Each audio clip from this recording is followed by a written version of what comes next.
Craig Berube cancels practice in hopes of clearing the minds of the buds. Will it work? Let's get into it on today's edition of the Locked On Leafs podcast, part of the Locked On Podcast Network. It's your team every day.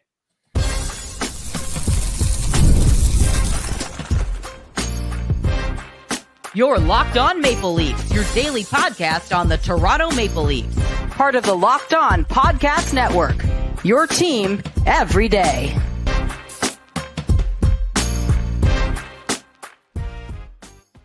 Hello and welcome into the Locked On Leafs podcast, a daily Maple Leaf-centric podcast hosted by myself, Mike DiStefano, and my co-host, Dave Morassutti. Today's episode is brought to you by Gametime. Download the Gametime app, create an account, and use the code LOCKEDONNHL for $20 off your first purchase. Nice little home-and-home series against the Buffalo Sabres this weekend. You want to try and get into one of the games, go down to Buffalo. You got the game Saturday afternoon in Toronto. Use the code LOCKEDONNHL for $20 off your first purchase. What's happening, Dave? How we feeling on a Thursday? Pretty good, So, chance to decompress after that brutal loss. Yeah. Although, expecting practice today to see if there was going to be some lineup changes, and lo and behold, Craig Berube decides to cancel practice or downgrade it to an optional skate. And I guess only six Maple Leafs decided to take part in the optional skate. Now, the team was there. They're at the Ford Performance Center. They were having some player meetings and probably looking over some film and whatnot and, some sessions to make sure they get better. But, that's weird. It clearly speaks to Craig Berube wants to get his team cleared mind. That's what he said. He's like, I think that this is a mental thing, how poor this team is. And I think giving them an extra day off, I suppose, we'll see if it works. But kind of a weird way to start the day. Yeah, to change. Sometimes, coaches decide after a game like that, instead of doing a full practice, give the optional to give a chance for the players that feel they need to put in the work or feel they need to go on the ice to do it. But for others, just take the off ice, the chance to get off ice and just, as you said, look at things through a different lens. Sometimes just going back on the ice maybe isn't the right move. I'm not an NHL player. I don't know what's usually the best thing to do the day after the game, but I know a lot of teams. I cover football. A lot of football players are usually not practicing the next day. They're usually coming in, doing a walkthrough or doing a lot of video. Yeah. So they only play once a week, so they don't really strap the pads on until a couple days into their work week. So it's a bit of a different situation, but I think we'll see how it plays out. The interesting thing is, I wonder if maybe Berube just wanted to have an extra day to fiddle around with maybe some new lines. Maybe we get a new lineup look tomorrow against Buffalo, and he just wanted to kind of be coy, not give the Sabres 2 days to prepare, I suppose. And maybe we wake up tomorrow and all of a sudden, the blender comes out and we're all surprised. I did see there was a report from Mark Masters who suggested that maybe Berube might toy with throwing Nylander back on that top line with Matthews and Nyes, and have that be an all-star hero line trio for the Maple Leafs. That's the one thing, though. I don't know. They said to have Matthews play with Nylander, but Nyes, I don't know if it was totally part of the conversation. True. This is true. Yeah. So it could be a complete, which we talked about yesterday after the game. Yeah. Maybe you move Nyes off that line and you separate that pair of Nyes and Matthews, and maybe you'll see something spark. Nylander and Matthews, you saw it on the OT winner, last week, and you also have seen it in the past. Those two, they've got a connection, right? They know how to play with one another. So I wouldn't hate to see it. I really wouldn't hate to see it moving forward. And clearly they need to build some confidence. And if those two can gain confidence by playing with one another, some comfort, some, they know each other pretty well, then I think that it's worth trying. Like at this point, I know Craig Berube early in the year said, we got to be patient with these lines. There's some new players. You got to work things in. But I mean, we're 7 games into the season. You're below 500, and your captain, your best player, has not looked good at all. Like you just got to try something new, and teaming him up with William Nylander might be the best course of action, realistically. So I wouldn't hate it if we woke up tomorrow, saw the practice lines, and Nylander and Matthews are a pairing, and then Nyes and Tavares are a pairing. Like we saw this happen a lot back when Marner was here, right? Things weren't going well with Matthews and Marner. Boom. Nylander and Marner would flip-flop. And all of a sudden, they switched up, and then the pairs were just different. They traded places. If Nylander and Nyes do the exact same thing as Marner and Nylander used to do, I don't think that's a bad move. Give it a go. Because what was happening with that top line for the last week or week and a half, 2 weeks here, wasn't working. Got to try something different. Craig Berube made it clear after the game he's tired of waiting to see that line come together, which suggests when a coach says that, it means like, this isn't working.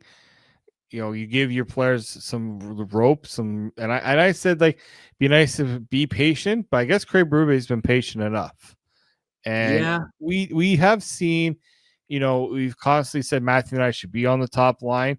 But then we've also seen Matthew and I not play on the top line, right? And I guess that's where Berube is going to have to say, if I switch out Nyes and Nylander, and maybe you put Michelli on the left side or you put Michelli on the top line, like it provides some opportunities for you to try a different look. And guess what?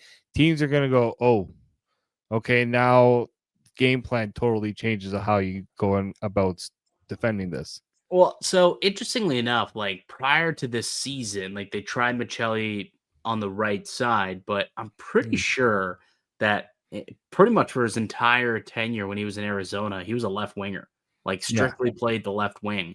So he's also trying to figure out how to play the right side and adapt to it. And it's, it might take some time. But if that's the case, like, why not go with Michelli, Matthews, and Nylander and put Michelli on his left where he's more comfortable? You keep Willie on the right, and you got, boom, Matthews down the middle. And you've got a guy who can sauce the puck to Willie and Matthews. Those guys can get into the scoring areas, those soft pockets of the ice. You have a distributor. And then you got 2 guys who are willing to shoot. And I think that's probably the route that I would go if I'm, cooking the line blender. So maybe it's not as much of flipping Tavares or Nyes and Nylander. Maybe it's just flipping like Tavares and Matthews, essentially. Yeah. Right? Flipping those 2, I guess, and keeping the rest status quo and kind of see what happens. Yeah, and like, do you see Max Domi staying in the top 6, or if Easton Cowan's going to come back in? I'd like to see Cowan back in. Personally, that's probably what I'd like to see. Now that Domi's not going to move out of the lineup, so I guess you're probably going to put him back at 3C, maybe, or maybe put him with Laughton, maybe, or not Laughton, Nick Waugh. Oh, Nick Waugh. Maybe Nick Waugh, like him. You got Domi, Waugh, and McMahon as a line potentially, and then Robertson probably is the guy who comes out. And then you go with Joshua. Although I think Joshua didn't skate today in practice, which... No, and Benoit didn't skate.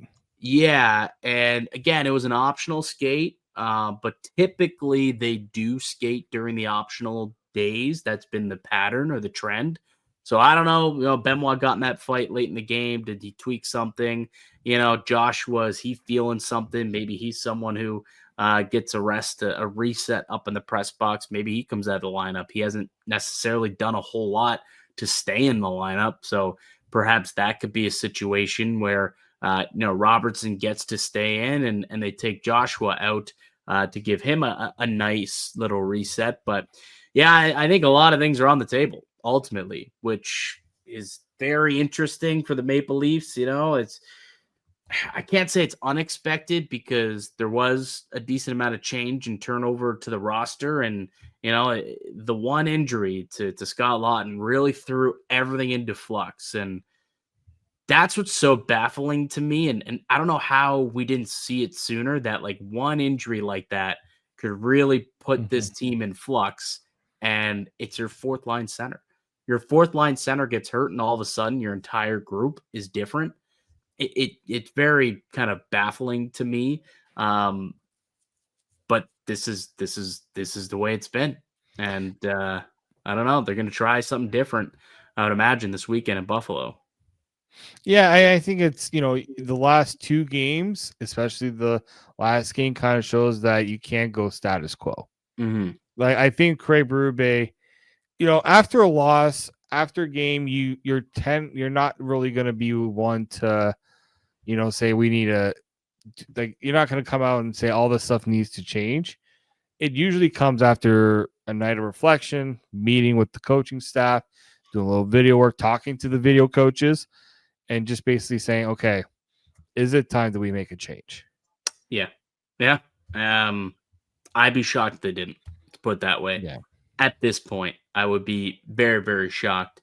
A couple injury updates for you on the other side. The coach told us a little bit about Chris Tanev and about Scott Laughton. Couple updates to those guys. And what's going on with Joseph Woll? Still absent, and we got a back-to-back coming up this weekend. So we'll talk about that. And we got some cosign, no sign coming up as well. You're listening to the Locked On Leafs podcast, part of the Locked On Podcast Network. It's your team every day. Today's episode is brought to you by Rugiet. Let's be real, making excuses doesn't solve anything. We've all heard them before. It's just stress. I'm tired, or that happens to everyone sometimes. But when it comes to performance, sometimes your body just needs a little extra support, and that's where Rugiet comes in. Rugiet offers fast-acting, doctor-prescribed treatments for ED designed to help you stop making excuses and start making moves. Rugiet makes it easy to get started. You just connect with a board-certified doctor. It's 100% online, no awkward waiting rooms, no in-person appointments. And if prescribed, your treatment ships discreetly straight to your door. The process is fast, simple, and private, and it's all handled by real doctors. It's all about confidence, connection, and getting back to the moments that matter. Visit Rugiet.com/LockedOnNHL to get 15% off your first order. That's RUGIET.com/LockedOnNHL. And don't forget to use your code LockedOnNHL so that they know that we sent you. Rugiet, stop making excuses and start making moves. Today's show also brought to you by FanDuel. The NHL season is here, and FanDuel has an offer you don't want to miss. Right now, new customers can bet just $5 and get $300 in bonus bets if you win. That's right. Pick a bet, put down $5. If it hits, you'll unlock $300 in bonus bets to use across the app. I love FanDuel. They give me so many ways to play, whether it's parlays, player props, live lines. They got it all. It makes watching hockey even more exciting. We got a little bit of something riding on the action. So what are you waiting for? Visit FanDuel.com to download the FanDuel app today and get started. The Locked On Leafs podcast continues. Mike DiStefano, Dave Morassutti with you, as we are each and every weekday, Monday through Friday, with brand new episodes of the Locked On Leafs podcast. You can get it wherever you find your podcast, and also on YouTube. If you enjoy the content and want daily Maple Leafs coverage, make sure you're subscribed to the Locked On Leafs podcast. So we got a back-to-back coming up against the Buffalo Sabres here, Dave, and we're unsure if Chris Tanev is going to be available for the Maple Leafs. What was the latest update on Tanev earlier today from Coach Berube at practice? Yeah, so we heard that he was feeling better than he was obviously during the game. It was tough because we know Tanev is a tough guy, so seeing him coming out certainly it was a tough situation, not good. But apparently he's questionable right now. So questionable, we know that it's unlikely that we're not. Maple Leafs is a very murky. Questionable can mean he could be out for a month at this rate. Let's be honest here. Yeah, it does. It means he could be out for a month. It means he could be out for 2 days, 3 weeks, 6 weeks. It's Yarncroc, he was day to day, and then all of a sudden he missed 4 months of the season last year. It could mean anything. Hopefully it doesn't. Hopefully it literally just means day to day. Maybe he needs a game to get going, or a day to rest up a little more. And maybe he can get put out there for the Saturday home game. Like, he stays back on Friday, gets some treatment, rests up a little bit, and then gets into the lineup Saturday afternoon. But probably unlikely he plays tomorrow. Is considered questionable technically. Scott Laughton is expected to resume skating fairly soon. That's some encouraging news for the Maple Leafs. It is. It's the first update we've had. I'm sure some people are like, "Oh, Scott Laughton." That's right. I mean, we haven't forgotten about him, but I'm sure many are kind of looking forward to seeing, him getting on the ice. Now, him getting back on the ice, that's just one step, because obviously we don't know the exact injury, so we don't know what exactly he is. I mean, I don't like guessing, but it sounded like a knee issue, or even a high ankle issue, like something obviously lower body. So he hasn't skated. It's going to take him some while to ramp himself up to get the conditioning down. Yeah. So hopefully it's maybe another couple weeks that he's able to come back, which it's not ideal, but I mean, I don't expect this guy to have 2 practices and he's ready to go. Yeah. Like, I expect it's going to take him at least a week to get his conditioning back up, maybe 2, depending on what his rehab course is. Maybe he gets a game with the Marlies, perhaps like a conditioning loan to get going. We'll see. But expected to resume skating soon and should join the main club relatively soon, I guess, was kind of the update there. So kind of vague as per usual with the Maple Leafs, but the fact that he's kind of back and there's a bit of an update, a timeline of sorts, that's positive news, I would say, for Laughton and the Maple Leafs moving forward. No update or anything when it comes to Joseph Woll, though, Dave, and back-to-back this weekend. And when we originally heard that Woll was going to be taking some time off, I didn't think that we'd be toward the end of October in this back-to-back upcoming, the weekend before Halloween, and Woll would not be a part of it. Like, I fully expected that this guy would be back by now. Like, I mean, where are you at with this whole situation? I'm starting to really question, like, what's going on here. Yeah, I get it. It's a personal situation. I'm not going to say, we need to know all that information. No. Yeah. But the fact that there isn't any idea of a timeline, that really is a bit worrisome, right? That at this rate, we're still nowhere close to what could potentially be a timeline for his return. And like, they even try to ask him, has he been skating? Like, even asking if he's been skating is triggering Craig Berube to be like, we'll find out when we find out. Like, you haven't talked to him. You haven't figured out if he's been on the ice at all. Like, yeah. Like, does it matter goalie skating? I mean, is that, facing he's on the ice, taking shots, taking shots. Focused. Yeah. Okay. That'd be one thing, but it's like, oh, is he skating? It's like, does it matter? Like, goalies don't skate anyways. Maybe it's a conditioning thing. I don't know. But where it's concerning to me here, the absence from Joseph Woll is like, this was supposed to be a tandem, right? Like, Anthony Stolarz has never played a full workload. Like, he's never played anywhere near the amount of games he's on pace for, right? Like, he's played 6 of the 7 games so far this season, and his career high is what he played 34 games last year. Like, he's faced a lot of rubber too. So he's not used to this kind of workload. And I just, kind of worries me. Like, I don't want him to break down here because he's never done this before. Right. not only the physical toll, but also the mental toll of the team that's playing poor in front of him, a team that's, allowing, a high number of shots and high number of high danger chances. Like it feels like Stolarz has had to take on a big role here, a role that he A, wasn't supposed to, and B, has never done. And I just don't want it to weigh on him and break Stolarz. You know what I mean? That's a concern I have. It's not necessarily for, Woll and when he comes back, how's he going to be, as a performer? It's more so in his absence, Stolarz had to take on a big role, and he has been good. Don't get me wrong. He's been great. He has not been the problem for the Maple Leafs, but if he has to continue to play night in, night out, and be on pace to be a 60+ game starter, I don't know what that's going to do to his body. And is he going to hold up, especially late in games, or late into the season?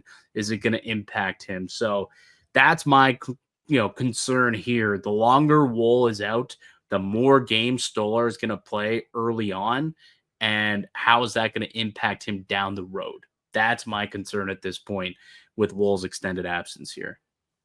Yeah, to me, like that's the big one there is, yes, we know that we were going to be expecting Stolarz to play more of a role, even this season. 34 games, we were expecting more games than that from Anthony Stolarz.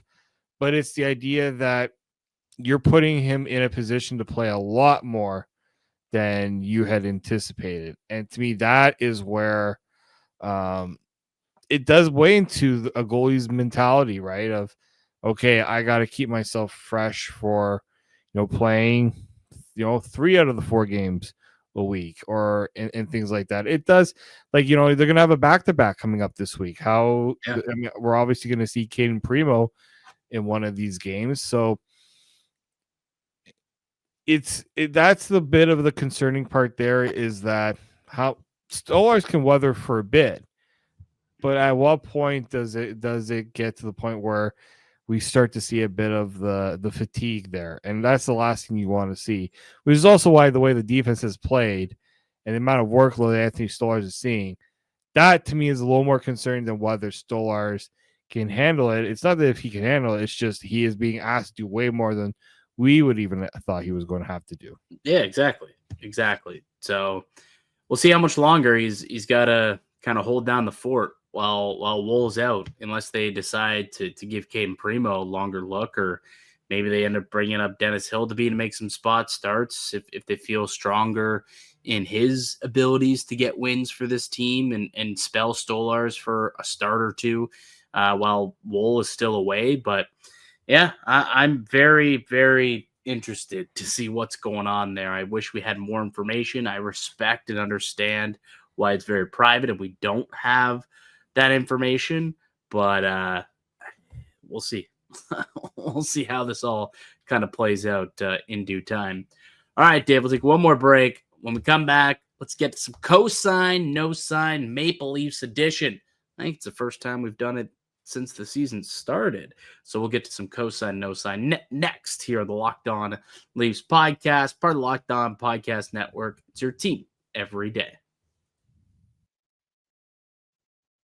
Today's episode is brought to you by Gametime. Hockey season is officially here, and nothing beats being in the arena for those opening games. But let's be real, getting tickets can be a total headache between waiting in queues, surprise fees, and price that jump right before checkout. It's easy to get frustrated when all you want to do is cheer on your team. That's where Gametime comes in, the app that gives fans the advantage. It's your ultimate life hack for scoring amazing NHL tickets fast, easy, and stress-free. Their zone deals make it a game changer. You can pick the section. Gametime picks your seats, and you save big. I love that you can see what you are paying. There are no hidden fees at checkout. And you can see exactly what your seats are going to look like, and you can get those in minutes. You can even find tickets under $25 in select NHL arenas. Take the guesswork out of buying NHL tickets with Gametime. Download the Gametime app, create an account, use code LOCKEDONNHL for $20 off your first purchase. Terms apply. That's code LOCKEDONNHL for $20 off. Swipe, tap, ticket, go.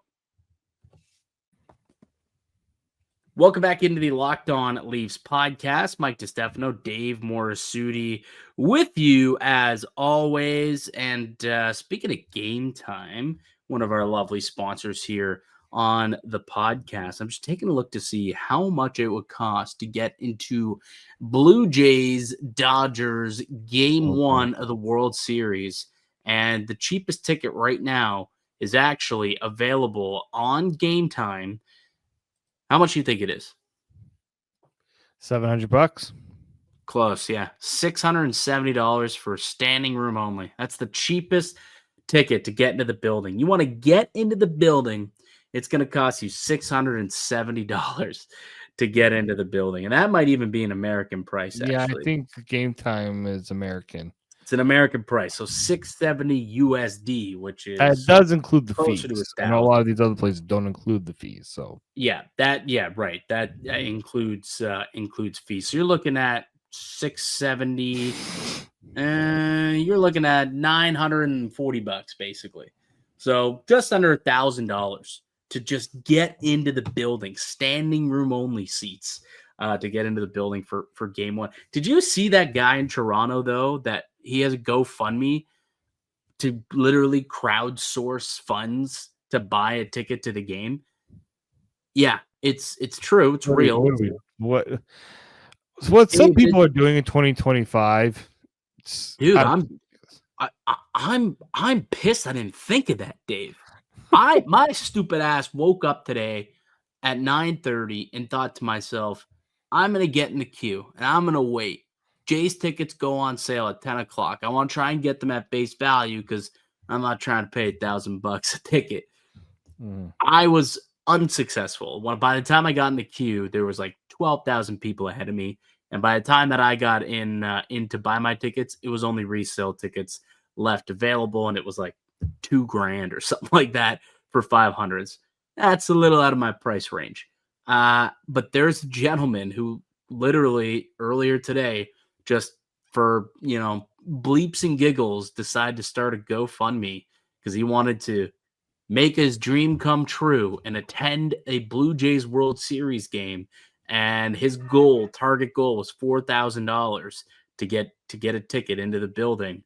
And he was saying, all I need is 4,000 lovely individuals to donate $1 a piece. And I just checked right before we started recording. As of like midnight on Wednesday, dude's got like pretty well 7 G's already on his GoFundMe. So he's not only going to get into the building, man, but like $7,000 that'll get you into the first bowl, and that could get you like, first 5 rows. That might get you behind home plate next to the Jack guy if that number keeps going up. So I don't know if I want to be sitting beside that Jack guy, though. It might be a little bit of a tight space. Yeah, that'd be a tight squeeze. Maybe they should suit that guy up. Maybe the Maple Leafs should suit that guy up and get him out there. And maybe then you can get this Leafs team to show a little bit of aggressiveness, which they have not done over the course of the early part of the season. All right, let's get to some cosign, no sign here, Dave. Full on Maple Leafs edition. We both got one we want to throw at each other. Why don't you kick things off? It's a little too early to be considering a top line blow up right now. The blowing up top line right now might be a little too early. No, I think I'm going to no sign that. I'm going to no sign it. We're 7 games in. Hasn't looked good. I think you fiddle with it. Like, absolutely. I mean, the problem is you're really talking about Nyes and Matthews, I assume, because they've had 3 different line mates already this season. Yeah, so breaking up that duel, let's just say. We'll that. I think you give it a go and you see what it looks like. You can always go back to it. It's not like you're trading one of them away. You can never go back to it. But a couple of games here, maybe 4 or 5 games, go away from it. You see if you can spark something with a different trio, different pairing. And then once that starts to fizzle, boom, you go back to it. But I think 7 games in, it's more than enough time to sit there and be like, all right, these guys, they need something different to spark them. And I think a change would do some good. So I'm actually on board with Berube if they make that swap. I'm going to no sign. I don't think it's too early. I think we're probably right on cue for doing that. Yeah, I mean, I'm not opposed to changing if things aren't working. And look, we've seen it changes, and then later in the year, it can go back.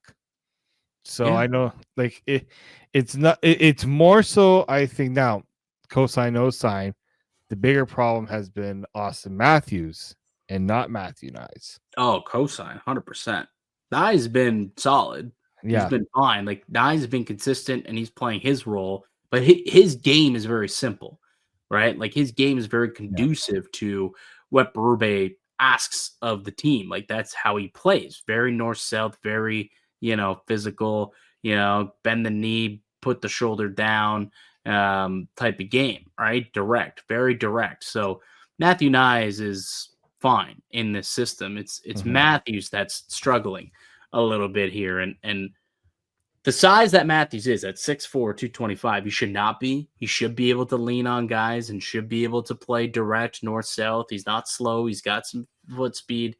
There's no reason for him to be struggling playing like this. It's a willingness to play like this, right? Does he want to play and be the aggressor out there? Does he want to be a bit more physical? Does he want to be more challenging? That's the question.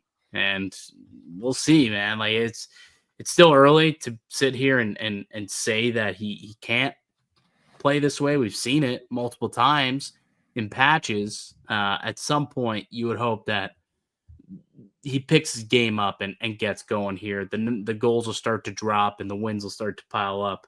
That's when things will quiet down. But for now, things are loud for a reason. And a lot of it is because the captain's not performing, just like a lot of people thought might be the case without Mitch Marner, which leads me to my cosign, no sign, Dave. The Maple Leafs must make a trade by Christmas to replace Mitch Marner because the replacement ain't in-house. I do think the Leafs need to make a trade. I just don't see that trade happening that early. So I'm going to no sign it because you need to find the team that's willing to make a deal that early. Now, not to say that deal can't happen because we have seen teams decide to make moves before that point, but it's about finding a team that's willing to make that trade at this point. So, like, if I'm looking at teams right now, Nashville's one that I constantly look at. They're not performing to their standards. I thought maybe they can try to right the ship. It ain't happening right now. And that's a team that can't afford to have the talent that it has on that team and be a middling team. Like, they need an influx of youth. They went with the veterans in the free agency. They made the big splashes. It hasn't worked. So, like, Nashville's a team I could see could be an early trade, a team you could look at as a trade target. Buffalo, I don't see Buffalo trading with the Leafs. They've made some really, I mean, I would gladly make a trade with Buffalo because they seem to be wanting to get rid of their younger players for pennies on the dollar. Hello, Josh Norris for Dylan Cousins. Yeah, they got rid of Matt Savoy for the last, basically. Yeah, the last option. I don't know if this will work because this team has been so friggin' petty with the Leafs, the Calgary Flames. Yeah, that's a team that has a few players I would gladly look at. That's 1-6-1 on the start. They've got 3 points. Tampa also is off to a horrible start. 1-3-2, 30th in the league right now for the Tampa Bay Lightning. But yeah, Calgary is an interesting team because, like, Calgary, they've got some vets and they've got some players that I think you could qualify as like top 6 capable. Whether it's Nazem Kadri, who a lot of us know very well, whether it's a Michael Backlund, could you possibly, bring a Joel Farabee in? Like, could you swing a big deal and maybe bring in, like, I don't know if Huberdeau would necessarily work here. Maybe not Huberdeau. That's not necessarily the type of guy. I knew exactly the player you were thinking of. Blake Coleman, maybe. Blake Coleman is a very interesting name just because I know he's a gamer. Yeah, fit nicely. But he's kind of like it was a right shot and not a left shot, though. Well, but he's also just more so like a Dakota Joshua type of player, where it's like, he's more so a third liner, like a top 9 power forward. He's playing like 17 minutes a night, though. Like he's still playing a decent amount. What's his career high? 2 seasons ago, he had 30 goals. That was his career high. Pretty good. That was also when Calgary was not as bad as they are now. So you wonder, like, the role's different too for him. He's not.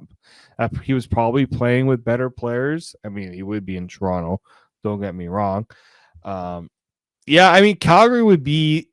That's a team right there. Them in Nashville, I think they have players they know for a fact that can help the Leafs right now. It's just, are those two teams willing to make those deals, and do the Leafs have what those teams want? That's the big one. Do they have what people want? Not really. There's not a whole lot there. Yeah, like the player that got thrown around early on in the season was Phil Forsberg in Nashville. But like, what do the Leafs have to offer for Philip Forsberg? Phil Forsberg is like what I'm trying to think. What would be equal? Starts with Cowan. Yeah, I'm just trying to think of like a recent trade that was made that you can point and say this is what the Leafs would have to give up because this is what that player went for. Well, I mean, maybe you look at the JT Miller trade from a year ago, probably a similar situation, and even then, like, that was a pretty decent return. It's like a first round pick and a couple roster players. Like, that was a pretty hefty deal, if I recall correctly. Right? Yeah. JT Miller. I'm just trying to find that trade right now. There's a lot of trades. Like Philip Hedl. Yeah, like they got Philip Hedl, Victor Mancini, and a first-round pick. So Hedl's a middle six player. Victor Mancini's a young defenseman and a first-round pick. Yeah. For JT Miller. So, and right now, and that was with Miller, though. Like, they needed to get rid of him. So, like, there wasn't even a whole lot of takers for him. And I think, did Miller have any trade protection? Because I think he kind of said, like, I'll go to New York. Yeah, probably did. Yeah. I'll also say that Ben Danford, if you've been watching what he's been doing in the OHL, and a lot of teams would say, yeah, no, we'll take a Ben Danford if you're throwing that out there. What's he doing, Dave? I haven't kept up. What's Ben Danford doing? He laid such a nice. I can't remember. I think it was. I'm trying to remember. Was it against the Petes? Somebody's gonna call me out on being wrong on this, but he laid an absolute gorgeous hit. Dropped the gloves right away. Now offensively, there's still some obviously still a little bit of work to do, but and he is just tough as nails. Tough as nails right now. I just think that he's a player right now that, if developed right, could fit very nicely in terms of what the Leafs are looking to, when you talk about that, the DNA, Ben Danford is providing that. So maybe don't be so quick to trade him then, is what you're saying. Yeah. Right? But you got to give to get, and the Leafs don't really have anyone else. It's Easton Cowan and Ben Danford. Like, if you want a Phil Forsberg or a Steven Stamkos or Blake Coleman or whoever is out there, if you go and try and get a Brian Rust out of Pittsburgh once they finally come back down to earth, it's going to cost you. It's going to cost you a really good player. Or you try your darn hardest to get one of the guys who are here right now to catch fire, whether it's Domi, whether it's Michelli, whether it's Easton Cowan. Maybe you figure something out with Nick Robertson. If you can't find it internally, you got to go out and get it. And if you feel like you still want to be a cup contender this year, needs to happen. It's a mandatory trade to bring in a top 6 forward at some point this season if they want to be a cup contender. Mandatory. Like, the way that this team is constructed as is right now, they're not a cup contender. They simply are not. They don't have enough offense. They're not going to score enough, and they're giving up way too much defensively. They can't outscore any problems ever. Mm-hmm. So unless that happens, I truly don't see this team as a cup contender. So maybe Christmas might be a bit early, but honestly, I think if they continue to struggle like this for the next month, you would think that you've got to get on the phones as soon as possible, make a deal, and get this thing going in the right direction. Yeah, I mean, you can't. And with the way the Atlantic Division is right now, with Florida struggling a little bit with the injuries, with Tampa getting off to a tough start, I know Montreal I think they picked up another win tonight too. So like, there's an opportunity again for the Leafs after we thought maybe it was going to be tough for them to repeat. Seeing how the teams you thought were going to be at the top have struggled, maybe you there's a bit more urgency to make sure that you don't lose that opportunity again to try to be in a favorable position in the division. Yeah, even Boston, they started out 3-0, looked good, looked like they were kind of back-ish, and lost 5 straight. So it looks like Boston's going to be back at the bottom of the barrel where we expected them to be at the beginning of the season. I expect Tampa to get it going. Ottawa, with the injury to Tkachuk, I don't know. And their goaltending has been very meh. Wow, yeah, very meh. Buffalo's kind of put it together their last couple of games. Look like, they're maybe on the right track. So it's going to be tough. We always knew it was going to be a tough division, and Detroit's been one of the better teams in hockey. They lost last night, but they're 5-2 and they got 2 wins over the Maple Leafs. So they're a pretty good team. The Yzer plan is actually kind of working out to this point. And obviously Montreal, they've been one of the good stories, good feel-good stories to start the season at the top of the Atlantic Division. And I think actually tied at the top of the league with 12 points in the entire NHL. 4-way tie with them, Colorado, Vegas, and Montreal. Colorado and Vegas still without a regulation loss. Both 5-0-2 through 7 games. Wow. Mitch Marner's Vegas Golden Knights. All right, I think we'll leave it there. I think we've said enough. We'll leave it there. All right, that'll do it for us here today on the podcast. I'd like to thank you all for listening and supporting the show.